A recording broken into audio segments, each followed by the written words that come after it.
Hi ஹாய்ஸ். இன்னைக்கு பஞ்சமி.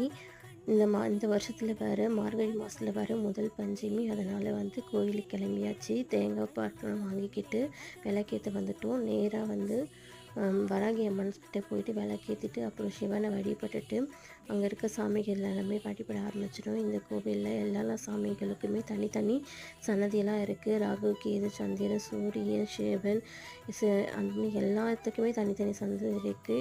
இந்த கோவிலில் வணங்கிச்சிட்டு அடுத்தது கடைசியாக ஆற்றுக்கு கிளம்பிட்டோம். சங்கராபாளையம் ஆறில் எப்பயுமே சாட்டர்டேயில் விளக்கேற்றுவாங்க, பூஜை செய்வாங்க. ரொம்ப விசேஷமான நாள். காசியோடைய புண்ணியம் இங்கே கிடைக்கிறதுனால வாரம் இங்கே நிறைய பூஜை நடக்கும். அதை நல்லா கண்குள்ளே பார்த்துட்டு அடுத்தது பஞ்சகாவிய விளக்கு ஏற்றி ஆற்றுல இறக்கி விட்டாச்சு. இறக்கி விட்டுட்டு தண்ணி எடுத்து மேலே தெளிச்சுக்கிட்டு நாங்கள் வந்துட்டோம். இன்னைக்கு எங்களுக்கு இப்படி தான் போச்சு. இந்த பூஜை ரொம்ப கண்குள்ளே பார்த்துருக்கு ரொம்ப ஹாப்பியாக இருக்குது. இந்த வீடியோ